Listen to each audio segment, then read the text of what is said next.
just a rabbi, sold I to the merchant ships.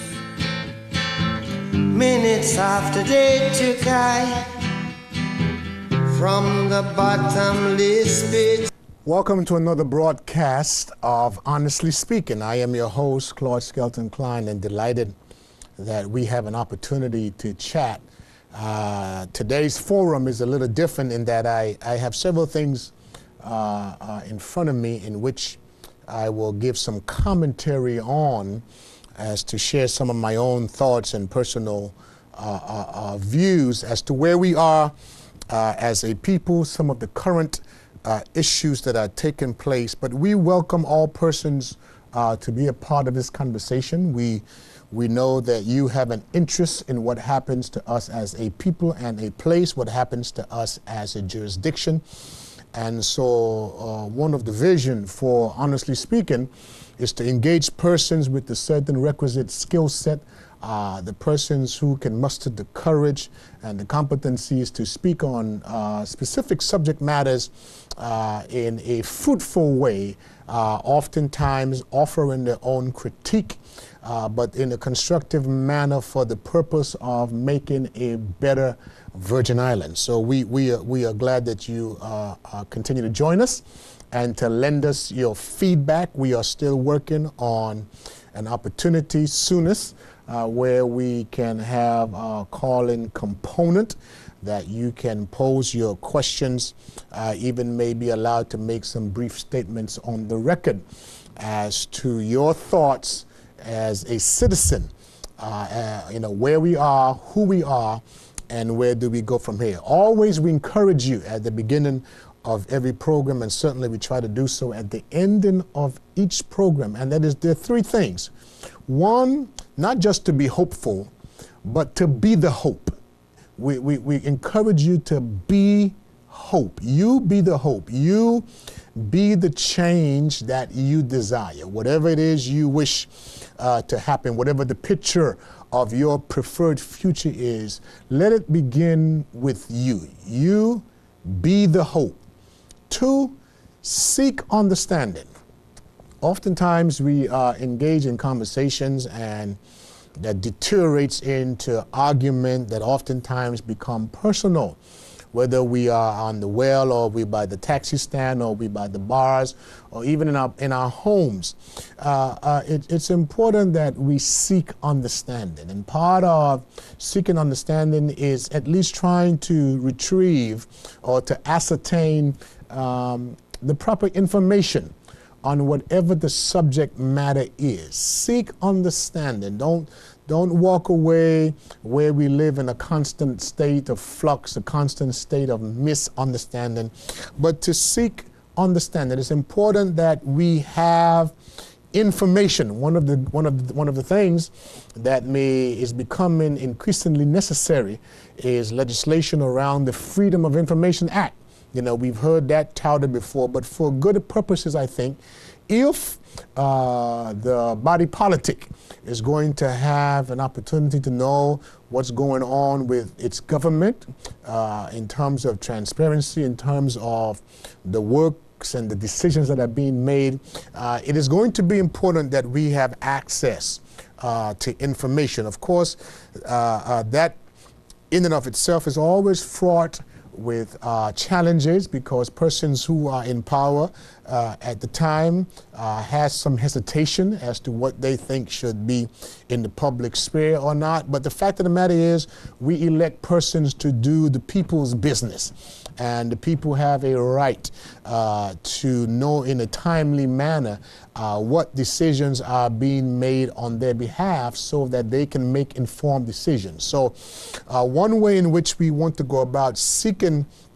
understanding so that we are not in a constant state of confusion and flux and fussing and cussing and criticizing each other without the requisite information, that will be an interesting piece of legislation that needs to be brought to the forefront.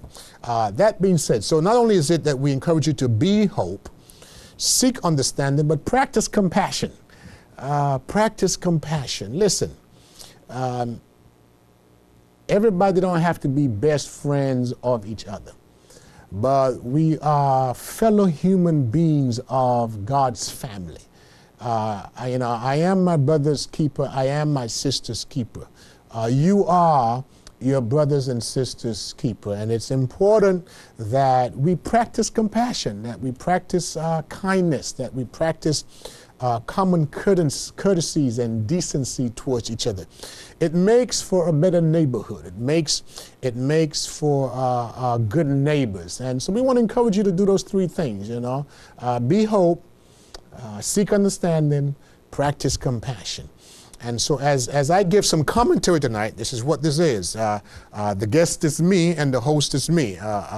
We have several things that are taking place in our jurisdiction that I wanted to take an opportunity to comment on, lend my thoughts to the conversation that is ongoing. In the upcoming weeks, we want to have someone, a good gentleman, a tremendous legal mind, who helped to chair the last constitutional review, to invite him to this program to speak about constitutional advancement. What needs to happen, what are some of the structural and systemic changes or tweaks that has to be taken place in the existing Constitution, what are some of the additional things that needs to be had. And we're going to have him on maybe more than one or twice, as long as it takes, so again that we have a comprehensive understanding of what's involved and exactly how the process works and how we will go about seeking constitutional advancement for what I believe ultimately needs to be self-determination of these Virgin Islands. So we're looking forward to that. We're also looking forward to having some wonderful guests from whatever side of the fence in the House of Assembly. They have been invited, some of them personally, some we are yet to get to, but the invitation is open. You are invited to come to this table and to speak honestly about the way you see things from a factual perspective. We all have a right to our own opinions, but we don't have a right to our own facts. And what we always want to make clear is to say to the person, give me the facts, give us the facts. I will make a determination as to what is left or what is right based upon the facts. Just give us the facts. And so you are invited to this table, whether you are a government or a non-government official. If you have the freedom in which to speak honestly, we welcome you to be here. So I want to begin. There's been an issue as of late where we had the leader of the opposition who brought a vote of no confidence to the House of Assembly. And of course, that was summarily, in essence, dismissed because there was not a second to that motion.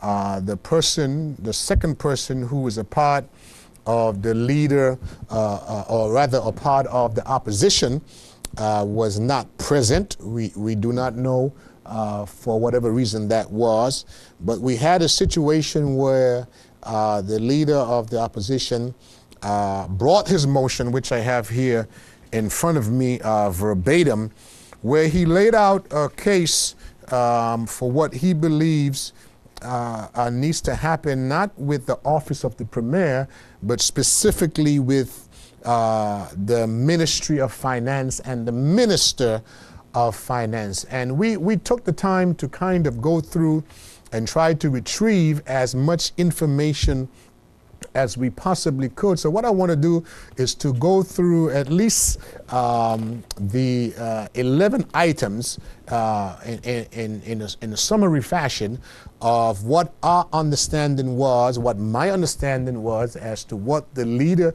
of the opposition laid in the House in his motion, and then the Premier's response. Now, of course, I must take note and must remind all of us that we elect persons to the House of Assembly. You're elected to the House of Assembly. You're not elected to caucus. You're not elected to cabinet. You are an elected member of the House of the Assembly. You are a legislator, and there is a responsibility to bring information to the House and to have the people's business discussed and debated in the House of Assembly. I do take note that there was no debate to be had because there was not a second for the motion. I mean, we ought to put a pin and a question mark there as to, you know, why that is the case, and the division that obviously exists on the side of the opposition.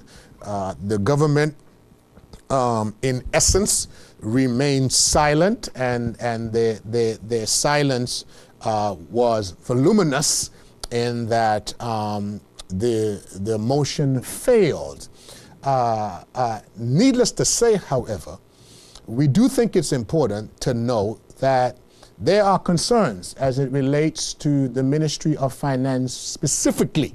There's been several calls for there to be a switch, a change in the Ministry of Finance in terms of the leadership, and that continues to be a concern of the territory on both sides, although the government did not speak, did not want to be seen, I suspect legitimately so, did not want to be seen as seconding a motion that's coming by the leader of the opposition against their own Minister of Finance. And so while I understand the politics of it, the fact of the matter is there needs to be a debate. There needs to be an ongoing push for us to call for change when we see the need for change. And sometimes, yes, we have to step on each other's toes, and yes, sometimes we are running into our own supporters. Nonetheless, the ultimate question is what is in the best interest of the territory? What's in the best interest of the jurisdiction? I think therein lies why I think a debate should be had. That being said, the Premier and Minister of Finance did take to the radio on that same evening where he, in essence, attempted, I suspect, to give some response. And here's what Claude Skelton Cline have been able to extrapolate in conversation with others as to trying to capture in some summarized fashion what happened. The leader of the opposition of the government basically call into question the poor handling of the territory's finances. And the Premier, in his response, of course, he referenced CARICRIS, which is the Caribbean Information and Credit Rating Services, as one of the areas where they, in essence, speak to the fact that the BVI has an A+. I think that's the phrase that they use, is in good standing, a AA minus, whatever that means there, which suggests that it's a good standing credit rating. As a matter of fact, let me read it. Caribbean Information and Credit Rating Services Limited has assigned issuer ratings of Carib AA, regional scale foreign and local currency, to the government of the British Virgin Islands with a stable outlook. That's the opening statement. And the Premier and Minister of Finance did reference that. And as to a response to the leader of the opposition stating in his motion that there's poor handling of the territory's finance. And while that is good, and while that it should be noted that that is the case, it continues, though, to be begged to question as to some of what we see unfold on the ground. It's one thing to have excellent credit rating and good borrowing capacity. That is good, and for that needs to be applauded. But insofar as some of the other areas of challenge, as a matter of fact, he goes on to say that that there's been tremendous changes where there have been bounce checks. This is the leader of the opposition as the government, and of which the Premier assigned the challenge with whatever. First of all, the Premier said that that there has been no return or bounce checked under his watch. He attributed whatever it is that happened there with checks to an administrative glitch. We don't know on which side, whether it was the bank side or the governmental side, but the bank overdrafts reference, in which is brought up in the same context, he seems to suggest that that was as a result of the administrative glitch. Now, here's what we do know. Here's what we do know. What we do know is that in the Treasury in particular, there's been tremendous instability. We've had 3 accountant general in the last 6 years. 3 accountant generals who came and for one reason or another that did not stay, and there's been a residual effect, including our being able to get the requisite annual financial statements completed. There was an attempt of the Premier to lay in the House of on the table in the House of Assembly 2011 and 2012. It is our understanding that 13, 14, and 15, the financial statements have been completed by Treasury up to 2015, but they have not yet been audited. And so these are some of the facts around the leader of the opposition raising the query as to the challenges that's being taken place in the Ministry of Finance, because I suspect, as I understand it, his position is we do not yet know the state of the financial state of affairs of our territory, and which raises more questions than it answers. That you had, in essence, what he kept calling a 10-year period of time where financials, audited or otherwise, were not laid on the table. The criticism at the time, you know, one of the persons in opposition, the minister or the member of the 3rd District, rather, who said that the appendices for the reports from the financial secretary and the auditor had not been attached. Nonetheless, the government had the majority and they moved forward in laying on the table financial statements, audited financial statements for 11 and 12, 2011 and 12. So what we do know, 2011 and 2012 had been laid on the table, minus the notes of the financial secretary and the auditor. 13, 14, and 15 financial statements have been completed by Treasury, but have not yet been audited. And while I'm on that, we do have a new auditor in place, which I'm going to come to shortly after I get off this subject, who I suspect will have to certify what has been presented. And there is a question to be asked and the question that will linger is that what happens is after his audit, after that department's audit, that he is not prepared to certify these financial statements. What happens then? What does that say about where we are, and what are the implications of that kind of a move should that happen? So we ought to put a pin in that, and we ought to see what ultimately takes place. We still have an acting Auditor General, and an acting Accountant General, let me correct myself, an acting Accountant General. And so there's still a question around the stability or the instability at the place of the Treasury. The other thing that the leader of the opposition raised, so he raised the poor handling of the economy. He raised the issue of overdrafts or bank overdrafts that took place. He raised the issue of the unaudited financial statements, and I, in essence, give you a summation. And by the way, you should not just take my word for it. There are hard copies. There is an oral report of the Minister of Finance himself and what he said. And so what we want to encourage you to do as part of your stewardship as a citizen, not just to take Claude Skelton Cline words or anybody else's for that matter, but it's incumbent upon you again, to get this information, read it for yourself, study it for yourself, compare and contrast what is being said so that you can make an informed decision as a citizen.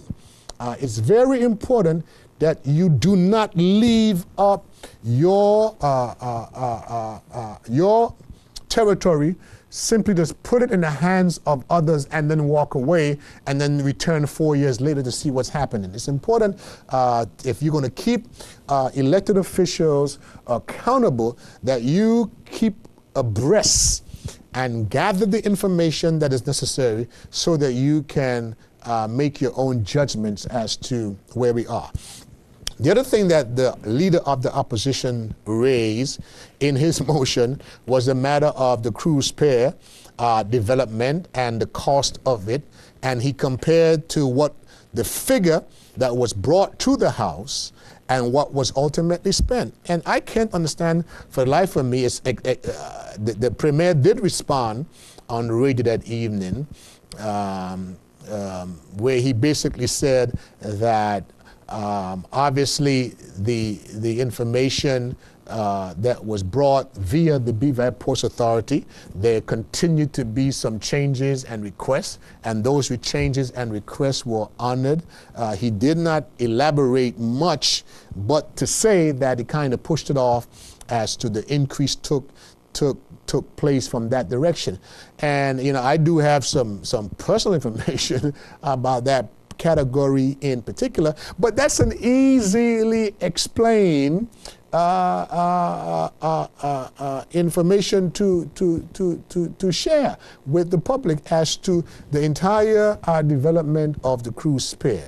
It's there, it's in black and white, and I can't understand for the life of me why it's been so delayed in coming forward. Of course, I suspect the government would say that they have in fact brought the information forward, and the leader of the opposition, I suspect this is what they would say, is somewhat being facetious by continuing to raise the issue on that. But it's open for your consideration. But that is then easily explained and can be easily understood as to the total development cost of the cruise pier and park, because it's math, it's numbers, it's in black and white. There need not be any consternation as it relates to that. The other item that he raised, the leader of the opposition, was the $8 million, which in fact was also attributed to the development of the cruise pier development. And his criticism there, his concern there, rightly so in this case from the leader of the opposition, is that it was brought to the House, but it was brought after the fact. And it was a breach of the House of Assembly, because you cannot go to the House of Assembly and receive authority to borrow X amount of funds for something specific and then turn around and use a portion of it for something else without first going back to the House. So what you had there, and I suspect what the government would say is some of the time sensitivities, nonetheless, it is a legitimate concern that is raised, and the government response was we did in fact bring it back to the House, but it was brought back to the House after the transaction had been completed. And I'm just stating here for the record again, and some commentary as to what the leader of the opposition brought in his motion and the responses of the Premier as he took to the radio in dealing with some of what he addressed.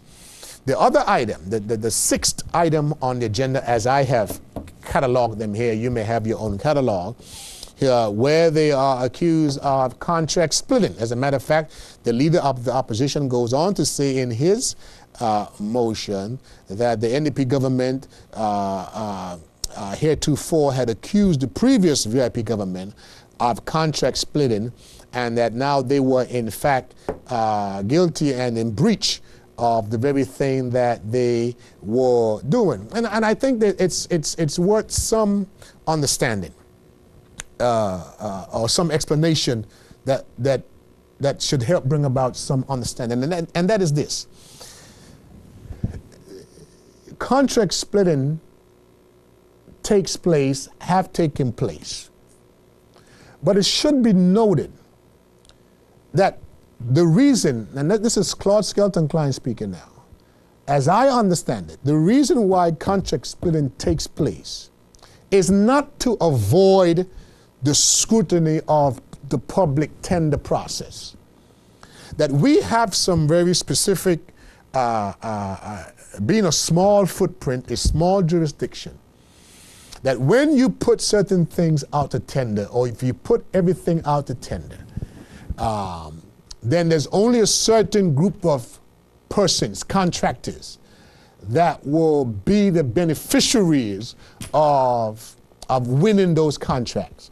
Because a small group of entities have the resources, the capacity, and the sophistication to apply properly for those tenders and to win those tenders.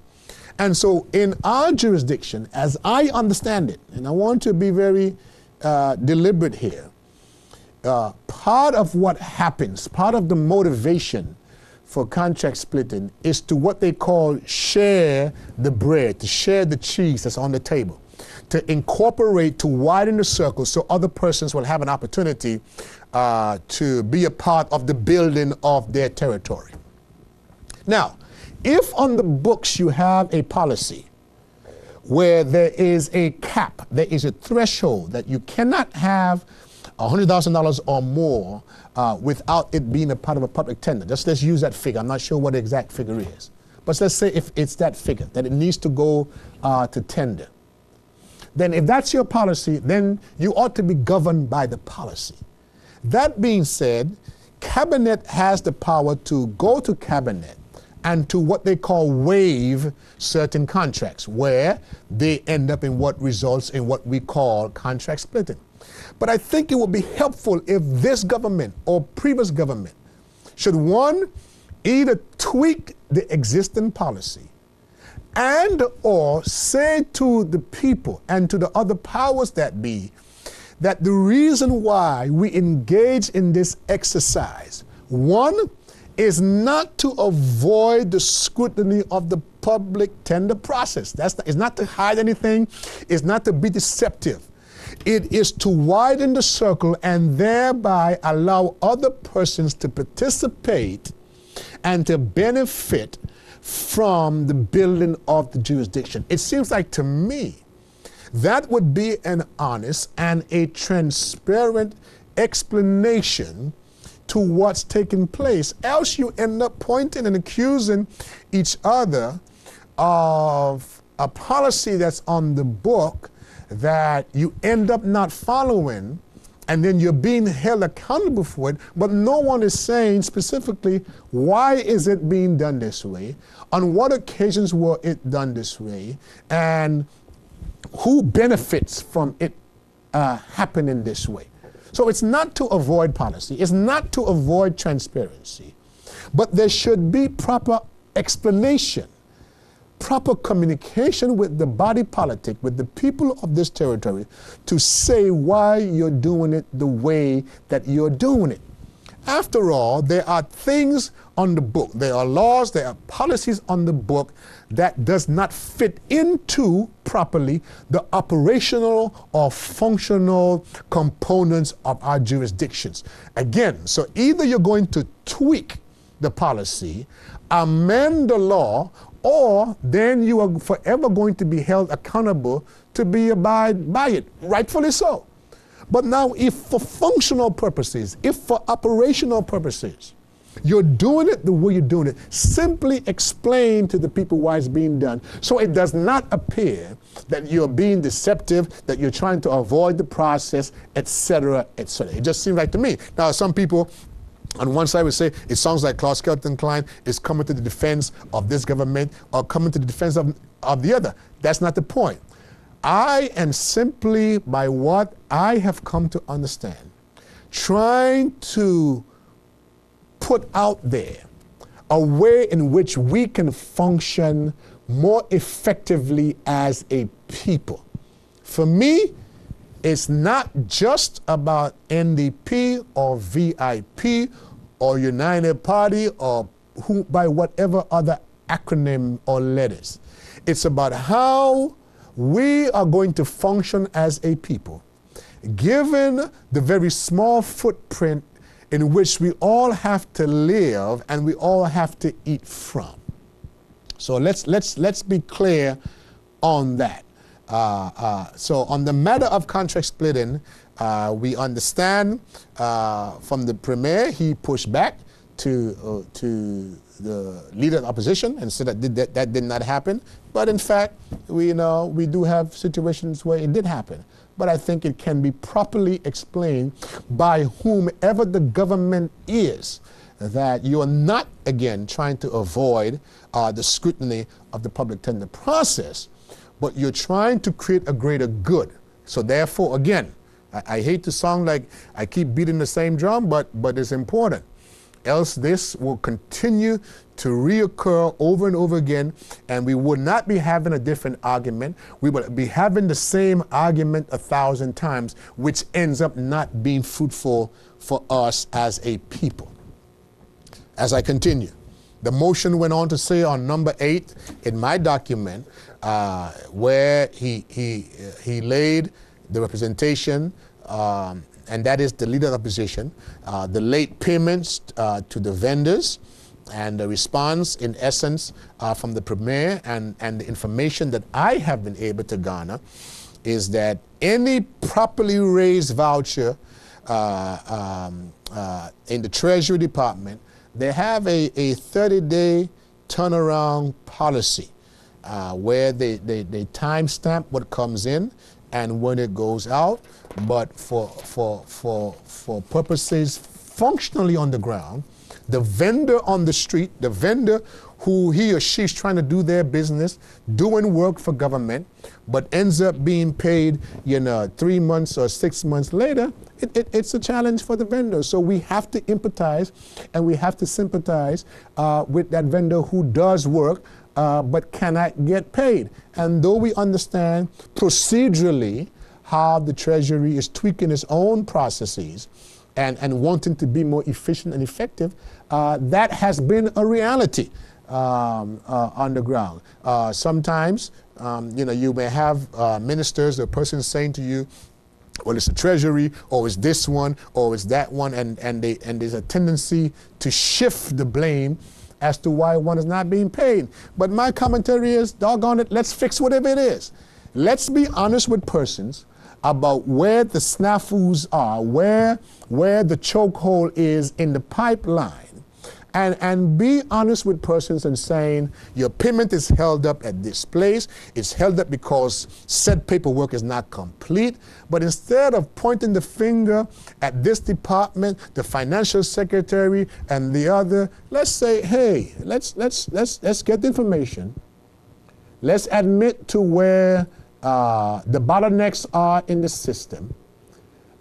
Communicate what are the corrective measures for ensuring that there's more efficiency in the processing of persons' payments when they have worked, so that we can have a better Virgin Islands. That's my goal, but I do think it's a legitimate concern that is raised by the leader of the opposition. And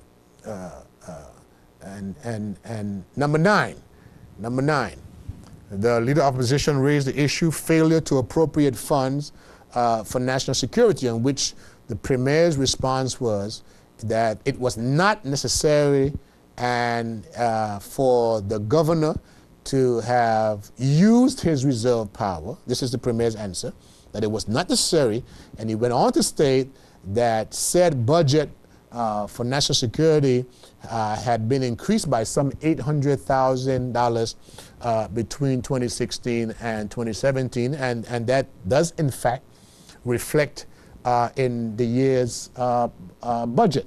And so that was the premier's response to one item, number 9, as I am counting them, in the motion for for failure to appropriate funds. And of course, you've heard before my personal take on this governor's overreach and high-handedness in our jurisdiction. And so I will just leave that as is. Number 10, he raised the issue of BVI Airways and the $7.2 million in which we signed off on contracts where we had no mechanism in the contracts that we've signed that secured our cash investment, although the Premier in the House of Assembly took note that it was not an investment per se. He used the word subsidy.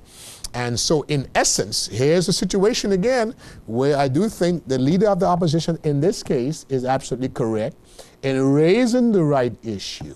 And the Premier admits in his response, as he took to the radio, he admits it's been difficult. I'm quoting and paraphrasing some of his words.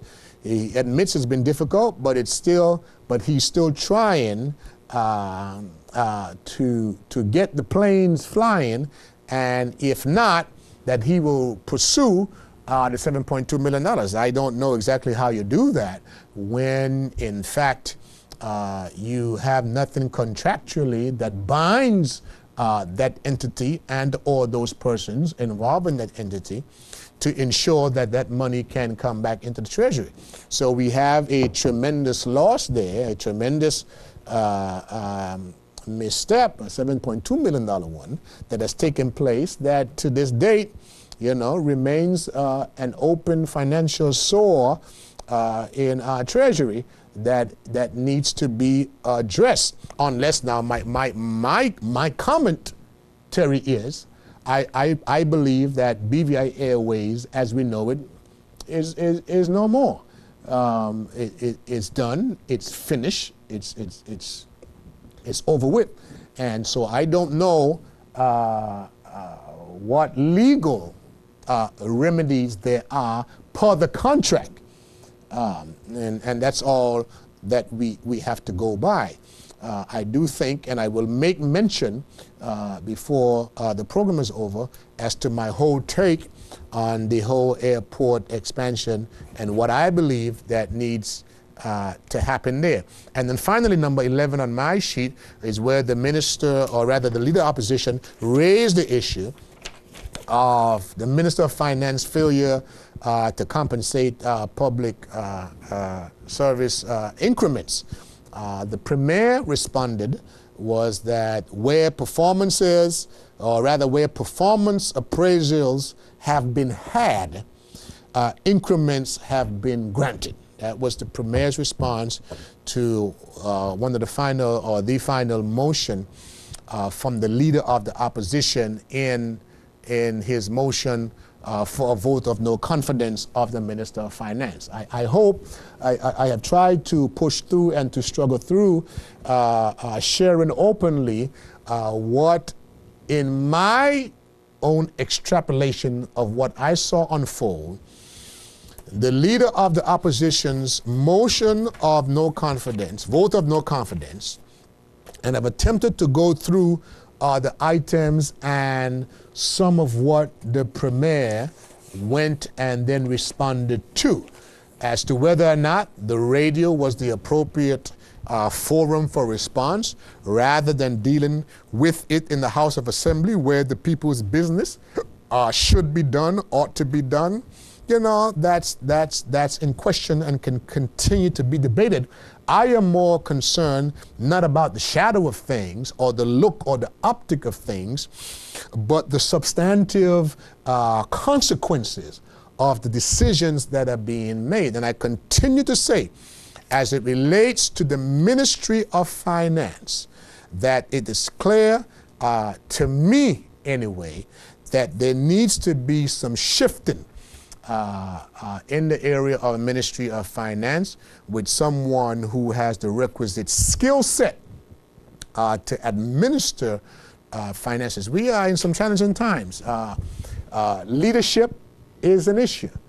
Whether you are Putin in Russia or Merkel in Germany or France or Kenya, as they had recently have had an election, or the Philippines or the UK or the United States, and yes, the BVI. Leadership matters, and we are at a crossroad. We are at a very crucial time where the changes and challenges of the earth, of the world, is happening at a rapid pace. And we need leadership. We need premiership.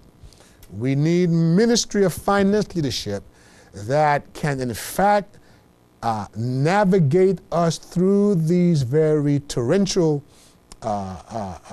challenges, and more importantly, or equally important, get us across and to a place where we remain on some strong financial footing.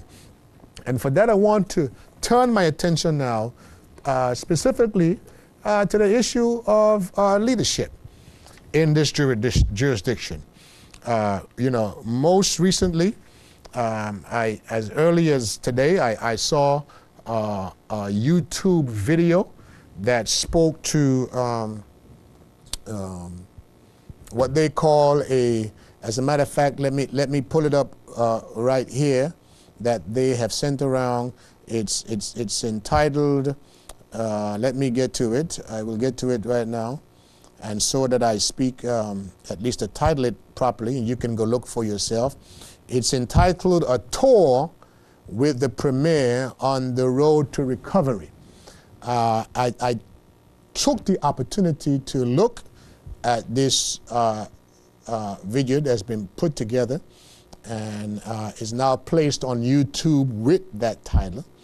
And it's a very nicely put together video, but I think if it's an attempt to redeem the flagrant leadership of our premier, then it doesn't answer the question.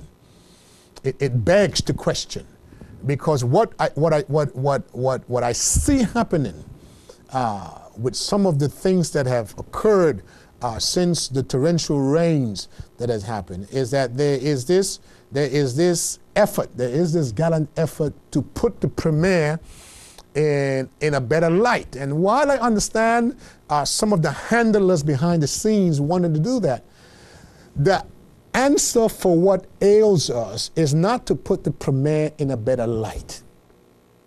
The premier, who is a good man, a nice man, a likable man, a respectable man, does not need redeeming. This is not about redemption of the premier. This should be about transition, not redemption. Our premier does not need redemption. He needs transition. And it's incumbent upon us not to just have nice optics while we erode at a substantive level in this jurisdiction, while our people are not at work, while our people are losing their own designated and delegated places in public services, while our people are losing their homes, while the banks are running amok. They're not providing the kind of services, but the fees continue to increase. Our people continue to lose their jobs, their posts in this banking industry. There is a wholesale importation of human resource and human capital. The goal is not to put the premier in good optics and in a good light. Our country is falling apart at the infrastructure level, and this rain is just a testament for what is happening to us as a people. The same thing the rains have done to our roads, the same thing the rain have done to our homes and the place, is the same things that's happening to us as a people. It is a metaphor. It is a picture for what's being taken, what's happening to us as a people. And all of it rises and falls on leadership. And I want to exhort the handlers because, and I speak here and some people still don't grasp it or believe it or still think that I have some beef to fight. My fight is for Virgin Islands. My fight is for the BVI. I see a complete erosion of everything our foreparents fought for, everything they bled and died for, the things that they built, in the words of one of my friends, brick by brick, callus by callus. I see a complete erosion of our way of life. So it's not important to put up in a good chart of the index and who have the best credit rating. That has its place. But our people are losing their land, they're losing their homes, they're losing their designated and delegated place in public service, and that needs to come to a halt. And it is our leadership, it is our premier and his government who are responsible for answering or communicating to us what is the plan. What is the plan for the stopping of the hemorrhaging that's taking place among our people and the deterioration of this place that we call home? What is the answer? And if they don't have an answer, to move off the scene. So I want to bring into question, and if I get a little passionate here, it's because of that's how I feel. That's the way I see it. And I am speaking here as Claude Skelton Cline, and you don't have to agree with me with everything. It's up to you. That's on you. You may think what you wish, and that's fine. And you do have a right to feel the way that you do, and I have a right to feel the way that I do. I'm a son of this soil. My navel spring seed is buried in King Garden Bay, on a Cline and as a Skelton. I am 50 plus years. I didn't just come. I've been here. I've slept in beds with 3-4 people at the same time. I've washed and bathed in pan after 2 other people have washed. I have gone to the bathroom in the outhouse. That's the way we grew up. Eating mango for breakfast and mango for lunch and mango for dinner. Climbing trees, whether it's a mango tree or a coconut tree. That was all we had from grandparents, May Blanche Cline and Dan Cline on the Cline side. Waking up in the morning, 4:30, helping to take my grandfather's breakfast up the hill where he had a ground and made provisions. Men and women of all of our families throughout every village who's labored, who toiled, went to St. Thomas, went to Santo Domingo, went to Cuba, went to other places to sell whatever goods they had, to bring back funds to feed their families. This is what we're fighting for, and this is why we cannot afford to allow, whether it's this government or any other government, to sell us wholesale,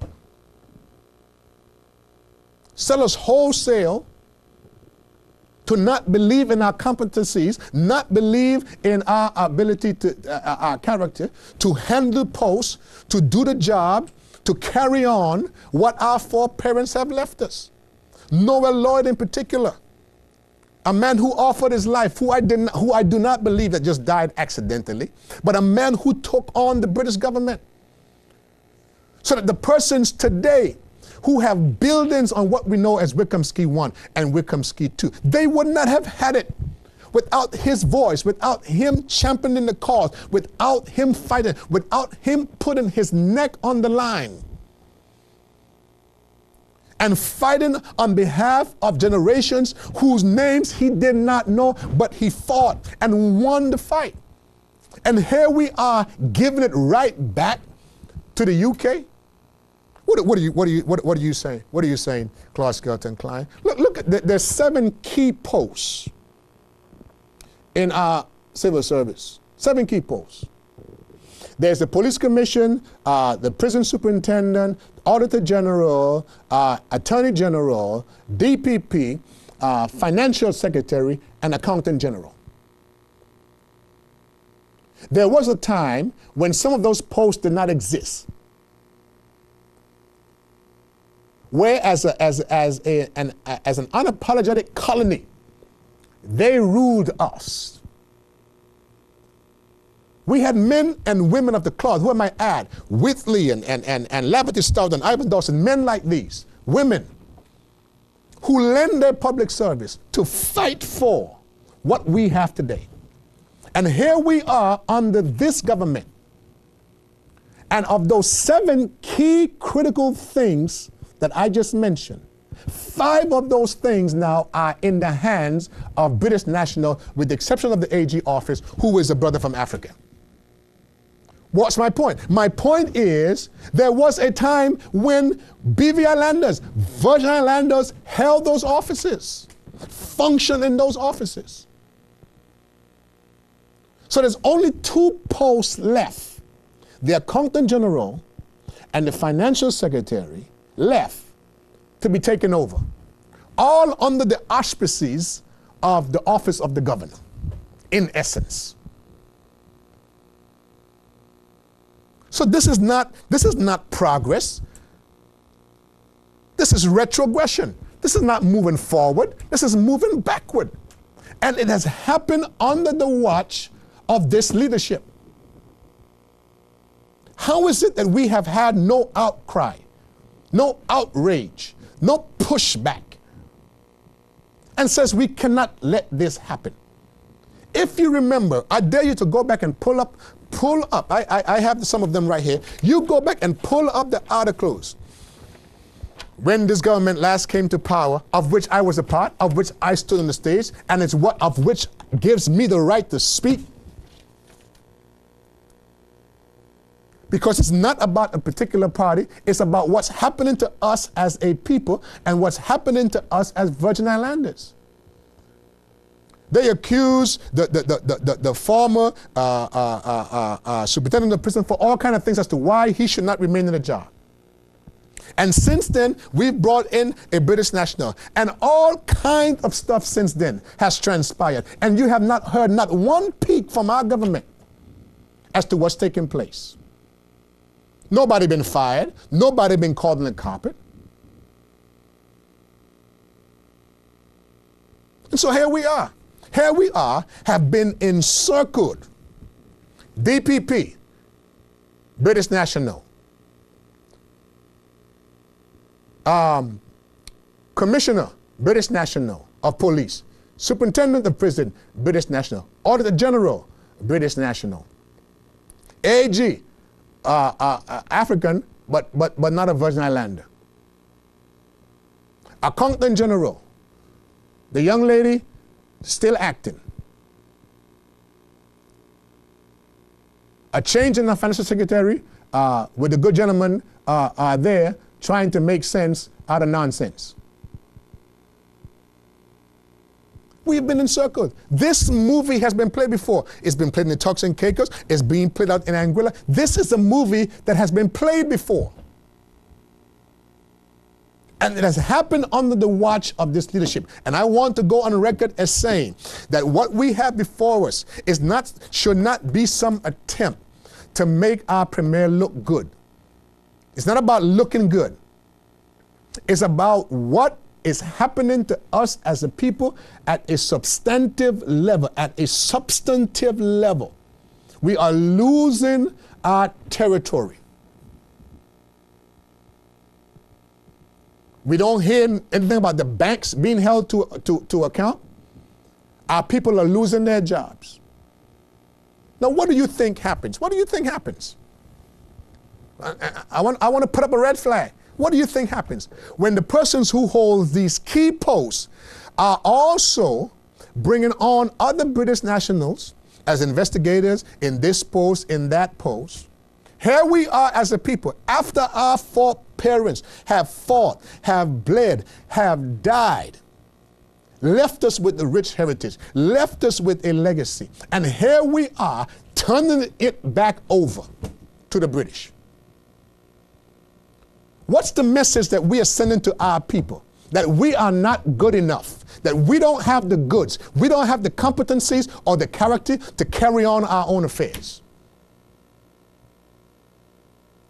You don't have to take my word for it. You go back, you pull the record, and see the persons who held these positions, when these persons were moved, who they were replaced with, why they were being replaced by these persons. We ought to be careful. We ought to be very careful. We ought to be even be afraid. Because we're seeing this played out in several jurisdictions, where Virgin Islanders are becoming victims in their own place. And for those of us who think that we are of a certain class, of a certain echelon, and this will escape us, this will not escape anyone. We are all vulnerable, we are all susceptible to what's taking place in this jurisdiction.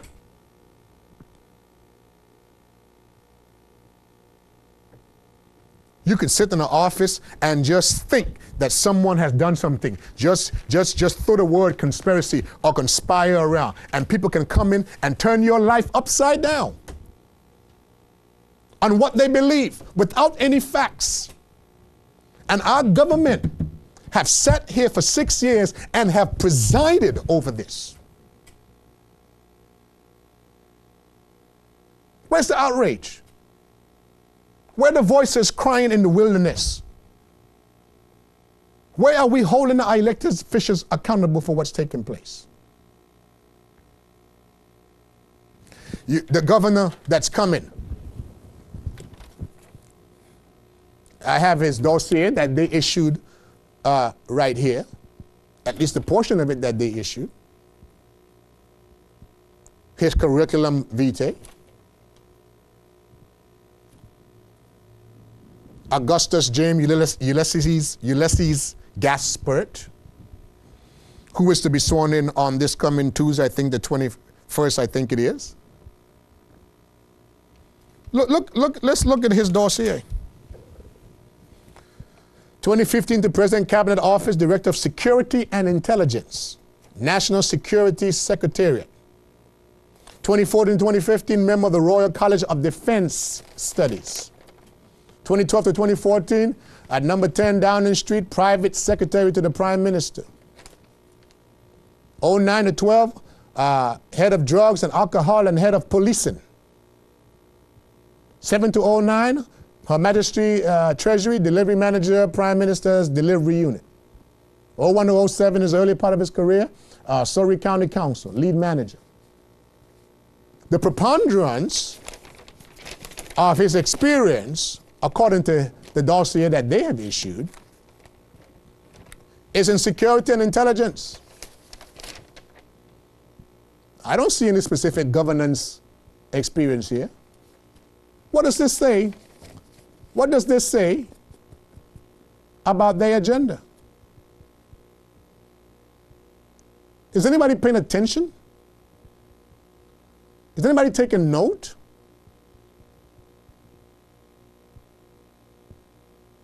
What does this say? And then our government, my government,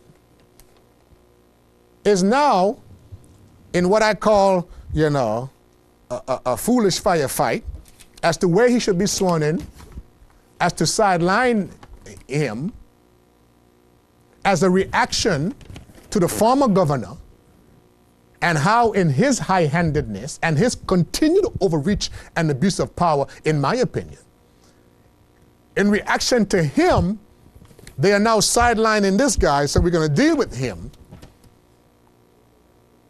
And while I understand your reaction, while I understand your emotional and your natural impulse, the question is, what is our overall strategy as it relates to our relationship with the United Kingdom?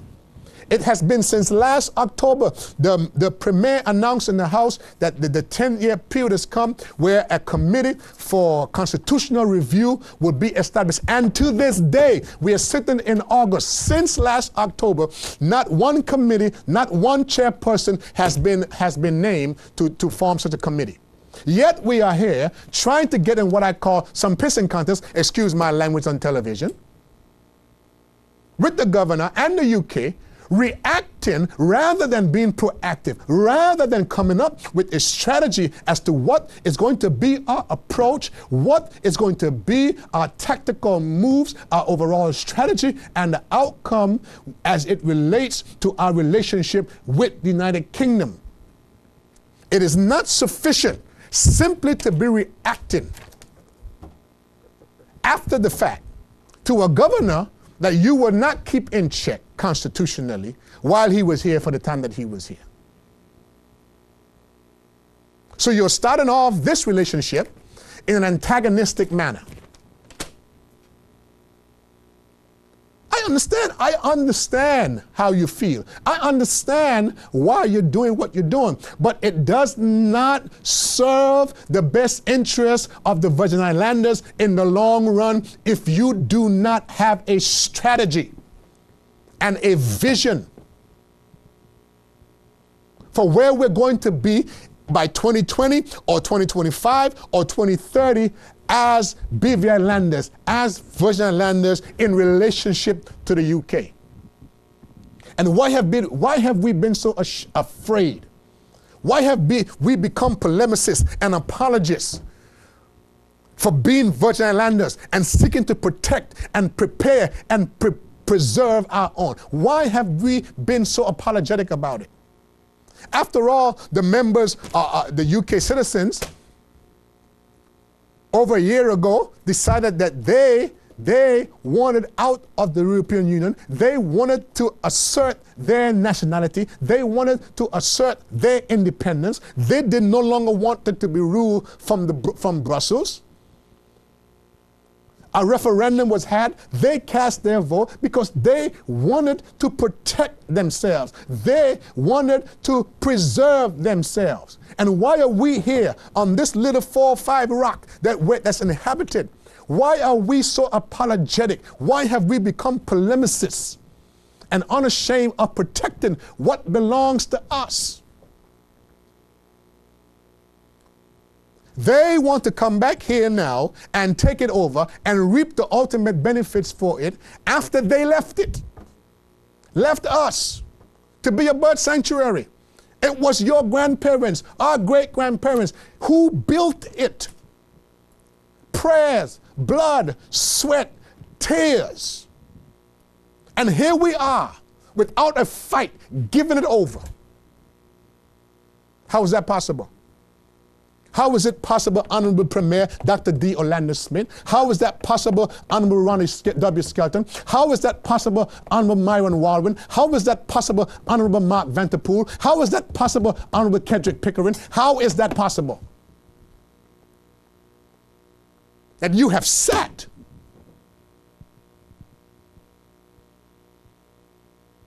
and allowed this to happen to us. Is it that you are so busy defending yourself, you don't have no time or energy to defend us as a people?